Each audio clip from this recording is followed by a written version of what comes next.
gentlemen, welcome to America's Auto Enthusiast Program. This is Auto World. And now, here's your host, Bob Long. Welcome, everybody. Thank you very much for being here. We've got a great hour lined up for you. He's standing by, the gentleman with more than 25 years of experience helping you out with anything in the realm of oil. He's an oil lubrication specialist for more than 25 years and one of the largest Amsoil distributors in all of North America. The CEO of the lubepage.com is standing by, Dan Watson, to take your telephone calls if you have a question of any type whatsoever to do with lubrication, whether it's changing the oil in your car, or whether it's synthetic versus petroleum oil, whether it's something non-automotive, a boat or an ATV or a snowblower or whatever. We can help you, and it's 100% free. We've got Mackenzie standing by, ready to take your calls at GCN Network Central at our regular number, 855-660-4261, or reach out via the email, bob@autoworldradio.com or Dan Watson at thelubepage.com. Well, let's go to the guest lines right now and bring forth the man himself, the man that knows more than anybody I know about lubrication, and he's such a great contributor here to the show. Dan Watson, welcome back to Auto World. Hey, it's good to be here on this fine evening, Bob. How are you doing?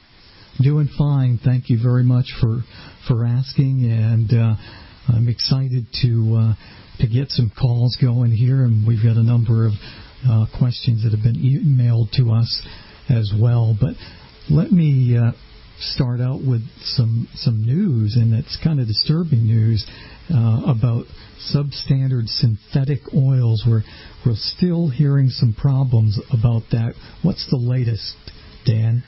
Well, Bob, as you know, we've talked about this before, and as a lubrication professional, this stuff just it both aggravates me and, as they say, breaks my heart to see this kind of stuff being done, because there's no need for it. I mean, this is a vibrant industry that produces both petroleum and synthetic lubricants, and the companies are all financially set. They're not, struggling to make it. So it seems to me that it's unnecessary to lower the standard or drop the bar, so to speak, when we're talking about synthetic engine oil. Now, what disturbs me from this past week is I found some of this in my market area here, some synthetic oil that was being sold for prices that, as the old saying is, were just too good to be true. Yeah. And, they were just too good to be true, because knowing this industry, I have a good idea, anyway, of what most companies would put into making a reasonable quart of synthetic oil, because you can find the price for the different base stocks that are available. Those come in a report I get called Lube Report. It shows just what they are, what the particular oils are selling for on the wholesale market. So when you have a company that is a blender, in other words, they don't refine their own oil, they're going to have to pay those standard market prices to get those types of products to blend into their finished product. They have to have a base stock and then have to have additives. And when I see finished oil, selling for equal to or less than what I know the base price for the synthetic base stock is, then you know something's afoot. Yeah. So you start digging into it and saying, well, what is going on here? Why are they doing this? How can they do this? And what it comes down to, and I'll try my best not to go dumpster diving or hiding down in the weeds. I'll try to keep this at an easy to understand discussion. In the world of making oil, base oils that are used in lubricants, the industry has decided that we will have classifications. We call them groups. So there's Group 1, Group 2, Group 3, Group 4, and Group 5. Now, what separates those groups would be what they call purity and a thing called viscosity index. And what viscosity index means is how much the viscosity or the thickness of the oil will change with respect to temperature. So we all know that if I heat up some thick substance like molasses, if it's cold, it really barely moves. But if I heat it hot enough, it starts to flow pretty well. So that's a change in the thickness based on an increase in temperature. So just how stable is the oil? And then the other part is what they call it is how pure it is, and they have another term that's called saturation, but we won't get into that. That's chemical. But anyway, so Group 1, we used to laugh, and it was the primary source for petroleum base oils for a number of years, and the base thing was that they got all the big chunks out of the refinery, and what was left, they put some additives in it and called it motor oil, okay? It was really about 20 to 30% of it was impurities. It had never been taken out, so they just added enough additives, and you ran it a short period of time and drained it out of your car, but it was not a very pure product. Group 2 came along, and they started to really enhance the refining process and clean this stuff up and make a better product. And that's why a lot of petroleum oils that we see today perform better than the ones did, 25 years ago, because they primarily use this Group 2 base oil. Now, the next one up would be Group 3, which for many years was considered to be a pure base oil with a high viscosity index, but it was still considered a petroleum oil. But based on the way that oil is created in a hydrocracking process, it's called, the powers to be rule that it could be called synthetic. So Group 3 can be synthetic. Group 4, these are the chemical-based synthetics, things like almost you could think of them like making liquid plastic for a moment. I mean, these are the olefins and polyalpha olefins and a bunch of really fancy chemistry names, but these are man-made, strictly man-made molecular products.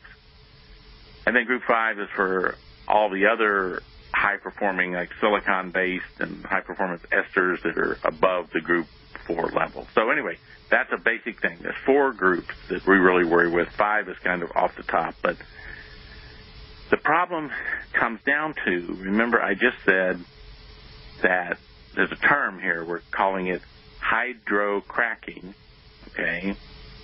And there's another term called hydrotreating. Mm-hmm.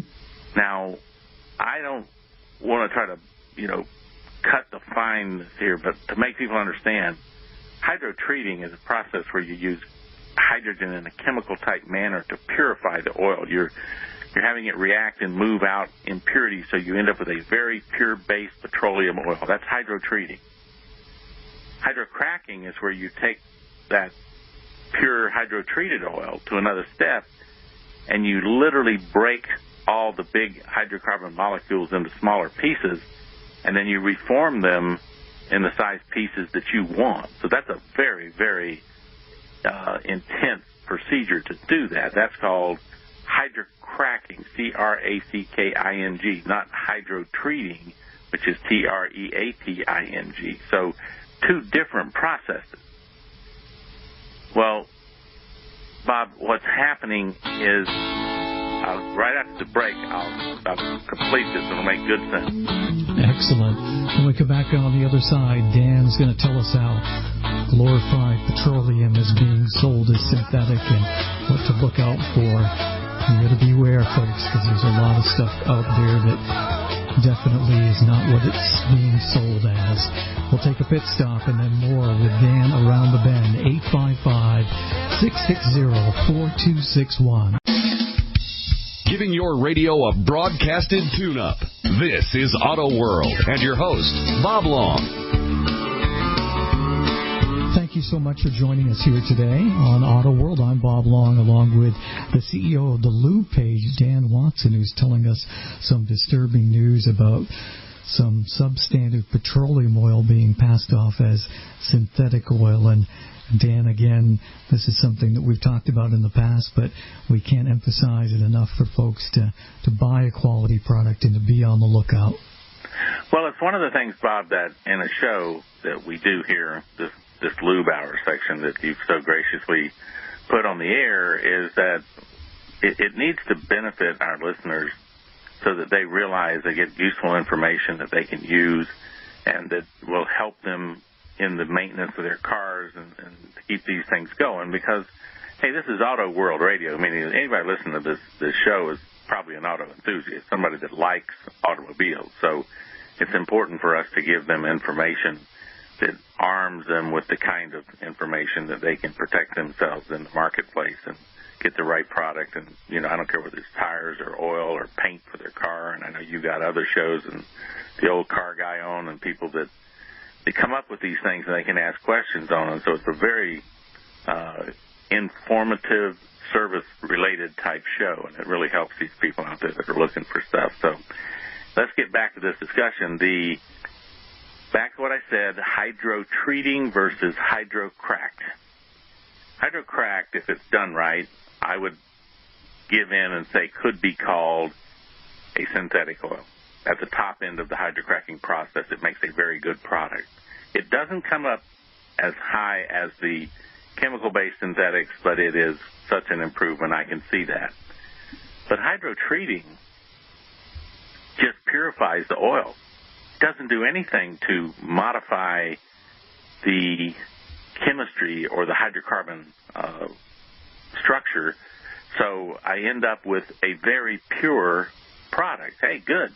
Hydro-treated Group 2 oil is a fine petroleum base stock, and that's where it ought to stay. But when you start saying that because you're using a hydro-treating process, that now will allow you to call your oil synthetic in the same manner that the hydrocracking process was called, we have really slid down the slide. I mean, back in 1995, this argument was between Mobil and Castrol on this very topic of what could be called synthetic. Mobil was holding out for what we call, as I explained before, the Group 4 oils, which would be the polyalpha olefins that would be the synthetic hydrocarbons, man-made hydrocarbons that would only be allowed to be used.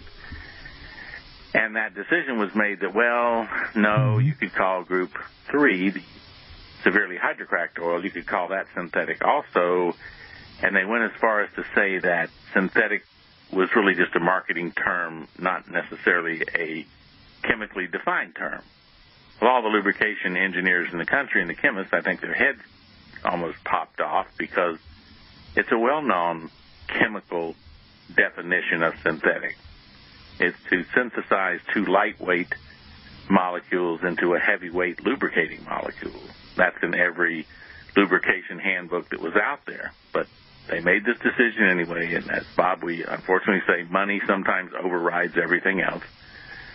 So what do we end up with? Okay, Castrol was able to use Group 3 hydrocracked oil and call it full synthetic. But here we are today, with this has slid all the way down to, we're going to use hydro-treated oil, and we're going to call that synthetic, even though on the material safety data sheets that I reviewed, it was strictly called hydro-treated, in parentheses, petroleum oil. And that was on the MSDS sheet for an oil that was being sold and labeled as full synthetic. Not even partial or anything, but full synthetic engine oil. Okay? And its total base was hydro-treated oil. So what I'm trying to tell our listeners out there, because a lot of these terms will confuse them, but if you find synthetic oil that you're paying equal to what you pay for a quality petroleum oil, don't buy it. They can't sell it for that price. Your first antenna goes up and says, wow, this would be like going into the tire store, and I found myself a set of 4 genuine Pirelli radios, and they sold them to me for the same price as a set of Cooper HT radios, okay? Well, no, that's not going to happen. It just doesn't happen because it costs more money to make the tire. The tire is a superior made product. You can't sell it for that. So you cannot sell legitimate synthetic engine oil for the same price as petroleum. And people need to understand, it's not that we want you to think that you just have to spend more money for synthetic. I would like you to get what you pay for. Mm-hmm. If you're going to pay the money for it, at least get what you pay for. This stuff that's out there, and I guarantee you, this hydro-treated petroleum that's being sold as synthetic, when you get synthetic oil change and somebody's using one of these oils at the wherever the place is using the oil change, they'll be charging you the same amount as if it was legitimate synthetic. In other words, if they pass it on to you for maybe 50% of the cost of a full synthetic oil, then you can say, well, they're not doing too bad. They're using this lower quality, but they're telling me. No, you'll pay the same price because that's the world we live in. They won't tell you that it's inferior because what they rely on is, well, it says right on the label it's full synthetic, okay? And therein lies the problem. That opportunity shouldn't be there. There shouldn't be any opportunity to label glorified petroleum as full synthetic engine oil.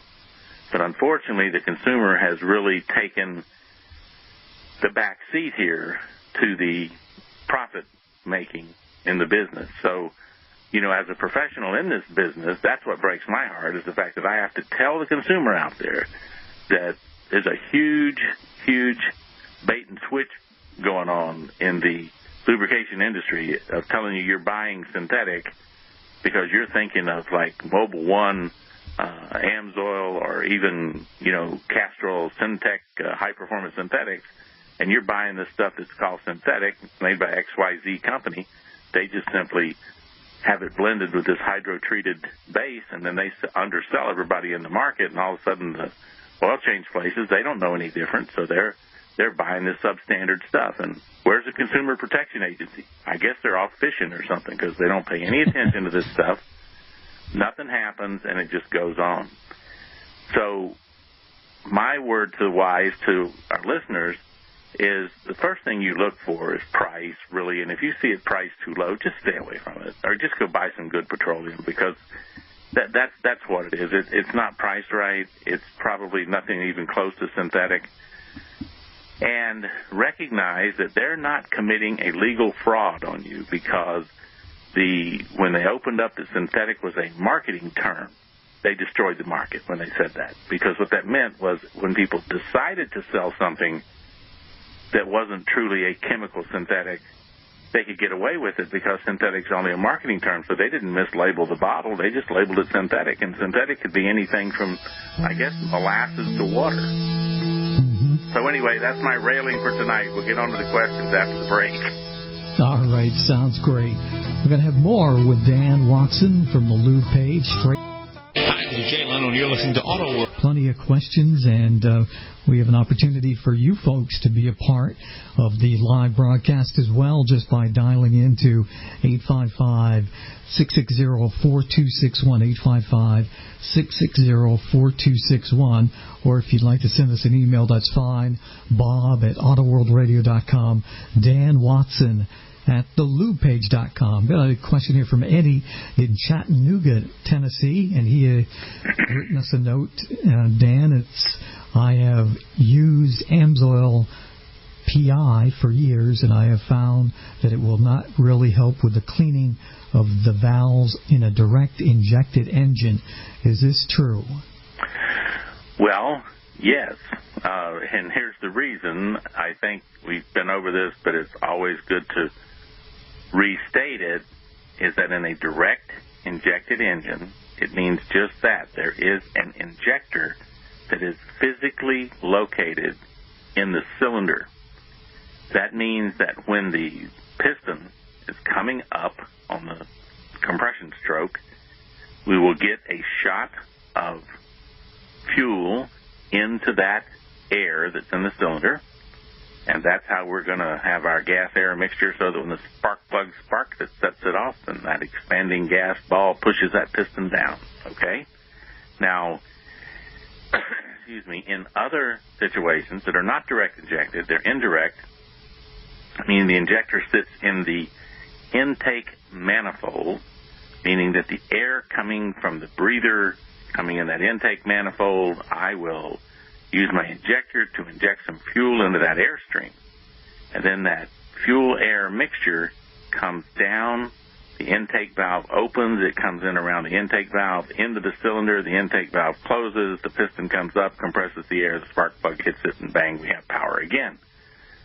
Two different methods of delivering the fuel into the cylinder. One is direct, one is indirect up in the manifold. Now, if I put a cleaner, like our performance improver, in the gasoline, if that gasoline comes in through the airstream, as I said, with the indirect injection, multi-port fuel injected, okay, what happens is that now I got a fuel-air mixture that comes in, and when that, you have to know, folks, what a valve looks like. It looks like a round little device with a stem that sticks up right out of the middle going up. Well, that stem is pushed down to form an opening in the top of the cylinder. So that fuel-air mixture comes down, and it's going to come in through the seat of that valve and all across the back side of the valve itself. So if I've got a cleaner in there, I'm cleaning the valve and I'm cleaning the back seat, and that's typically what happens in all of our multi-port fuel-injected engines. But when you do direct injection, I inject the fuel directly into the cylinder. No fuel comes in through the airstream, so there's no way to get any cleaner on the back side of the intake valve. So there's no way to clean it. So in a direct injected engine, the performance improver or a product like that, our product, it will clean the top of the piston. It will clean things in the cylinder, but it can't do anything with the back side of that intake valve because it never gets to touch it. So that's the difference, and you have to understand that, is that you're not going to be able to clean the back seat of the intake valve. Now, in those direct injected vehicles, what they have is kind of a system where after 80 to 100,000 miles, little cough, 80 to 100,000 miles, usually they want you to bring that vehicle in or take it to a specialty place where they have a system they hook up on the intake side of the engine, and they actually clean those valves. But that's all you can do. You can't clean it with any kind of fuel additive because the fuel mixture never touches the back seat of that valve. So to Eddie, the truth is it will not clean the back seat of a direct injected engine. And I've had this question several times, but that's just the fact of life. Absolutely. Got a question here from George in Ocala, Florida. He writes, "Hi, Dan. Could you please tell me if a standard oil filter is okay to use with Amsoil 0W20? I drive a 2013 Grand Caravan with a 3.6-liter flex fuel engine. What do you think about that standard oil filter, Dan?" Well, standard oil filter can always be used. I mean, the Amsoil isn't, what it's doing isn't dependent upon what type of filter you use, but what is dependent on what type of filter you use is whether you're getting any filtration. So we recommend that you use a quality engine oil filter, and if you're using a standard, not an Amsoil filter, then your change interval for that filter needs to be on what is recommended by the filter company. If the filter company says that filter will go 7,500 miles, then that's when you need to change the filter. If the filter company says, no, you can go 10,000 or even 15,000, then you change it there, because the oil we have in our what we call XL oil, that's good for 1 year, 12,000 miles. Our Signature Series premium oil is good for 1 year, 25,000 miles. Now remember that 1 year is a factor. You can't just take 2 years to do 25,000 miles. You got to change it 1 year or 25,000, 1 year or 12,000. So if you run a filter that is a low-quality filter, you're going to have to change that filter probably at 6,000, 7,500 miles as far as it's going to go. So you could change the filter to the midpoint, top it off with oil, and then change all your oil and filter at 12,000 with the XL. Or you could change the filter 2 or 3 times with the 25,000-mile oil, unless you're using a good enough filter to go at least 12,000, then you do a midpoint change. But if you use the Amsoil filters, most of them will go 25,000, but a bunch of the really small filters are designed for 15,000 miles of use. So, yeah, you can use any filter. It just changes when you have to deal with that filter is only going to be recommended for the number of miles that the filter manufacturer will stand by. And that's usually not going to be as many as you would hope for. And the other thing is, with the Amsoil filters, they're very, very highly efficient filters. They're like 99% efficient at 15 microns. So, I mean, they're just a terrific filter. So, they're going to cost you more money, but they're going to go usually 2 to 3 times as long as a normal filter. So, that's all I got to say about that one, Bob. Perfect. And speaking of filters, we got a question from Peter in New Hampshire, listening on our station there, WCCM, and he has, believe it or not, an oil filter question. He wants to know about the variety of choices within the Amsoil brand as far as oil filters are concerned. Well, Amsoil sells 2 lines of filters. One are labeled Amsoil. These are our top-of-the-line filters that are made specifically by 2 Amsoil specifications, which are very high. These are high synthetic medium for the filtration medium that's in the filter. They've got high-quality backflow preventers, relief valves in case the filter gets clogged, all the kind of things you'd want in a premium filter. The second line of filters that Amsoil offers are the Wicks filters.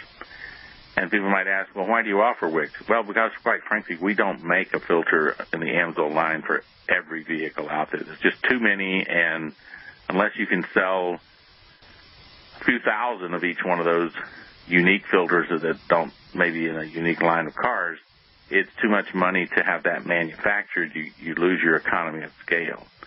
So the Wicks line are really good filters that, in general, you can run them for 10,000 miles or so. So they are a good quality filter, and that's the second line sold by Amsoil. I hear the break coming, so I'll just be quiet. All right, we'll take a quick pit stop and then more on the other side. 855-660-4261, 855-660-4261, bob@autoworldradio.com. Giving your radio a broadcasted tune-up. This is Auto World and your host, Bob Long. Have you heard the story of the hot rod race with the Welcome back. Dan Watson is with us from lubepage.com, and that means it's your opportunity to get in with a question via email or live at 855-660-4261, and we'll put you ahead of the ones that we have in email form here if you call us in live at 855-660-4261. Before that hard network break, we were wrapping up about a question we got about oil filters. So are we pretty much all set with the oil filters, Dan? I think so. I just emphasize again that Amsoil, the question was, what are the divisions of Amsoil filters? We sell Amsoil premium filters manufactured to Amsoil specifications.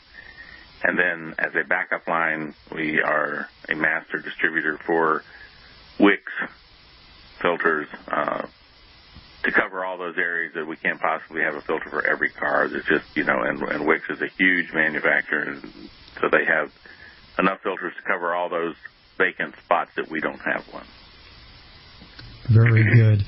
Got a question here. She didn't want to go on the air, but Loretta called in from Alabama, listening on WFPA in Fort Payne, Alabama, and she wants to know about Amsoil. She says she's new to the program. It's her first time hearing you, Dan, and you've got her interested in saving money and reducing the number of times that she has to go to the local lube guy or local dealership to get a change. So tell Loretta about the advantages of Amsoil.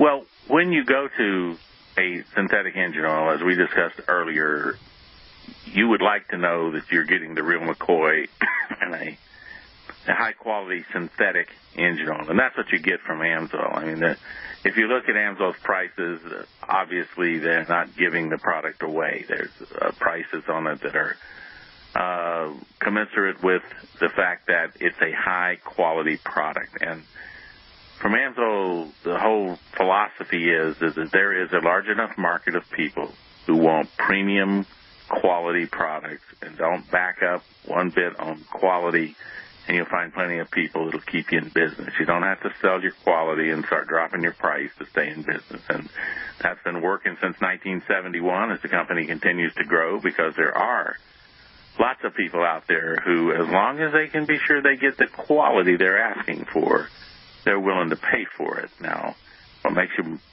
burns you up is if you pay for something and don't get it.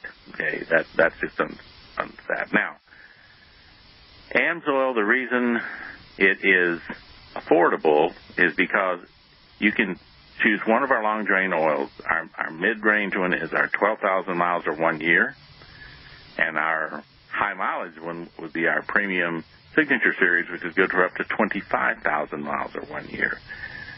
So this oil, if you just a simple analysis says that if I had to pay $35 an oil change for a quality petroleum oil change, and I did that every 4,000 miles, well, if I went 12,000 miles with our XL oil, that would be 3 times that. So you'd have paid $105 for those 3 oil changes. But what if I got an XL oil change for, I don't know, $69 or $79? It was good for the year. Then I got the better lubricant and paid less money for it for the year. Mm-hmm. It's even more emphasized if you're a high mileage person and you say, well, I've got to go 24,000 miles, and if I went on 4,000-mile oil changes, that'd be 6 oil changes, and 6 times 35 would be $210 I spent on oil changes. Or I could get one Amsoil Signature Series maybe for $99 or maybe $110, whatever the place would be charging, and I get a superior product. It's a higher quality lubricant, and I get it for half price driving the same distance. So these are not hard factors to understand, but Amsoil is the rare bird out there because we have a warranted extended drain. We don't leave you out in a lurch.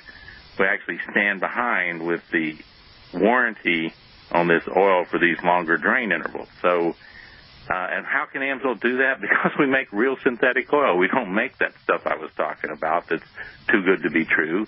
And when you make real quality stuff, you can have a warranty and stand behind it because it doesn't cost you anything, because it does everything it's supposed to do, and people are happy customers, and they keep coming back over and over again.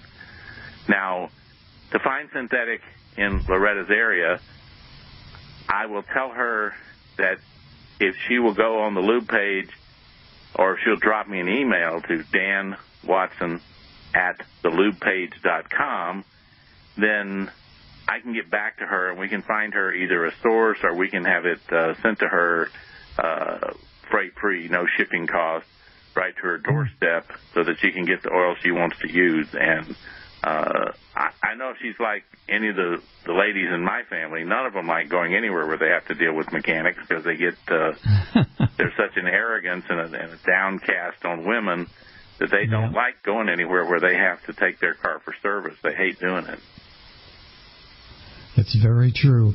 And the other option as well, Dan, is you answer your phone, and sometimes it might take you a day or so to get back because you get a lot of messages, but Loretta could just give you a call as well. Oh, yes. Just call me at 800-370-2986, and you will get me to call you back. I mean, you can't imagine with this being a nationwide radio show and all the other stuff going on, just how much I'm on the phone any given day, but I have yet to fail to return a call.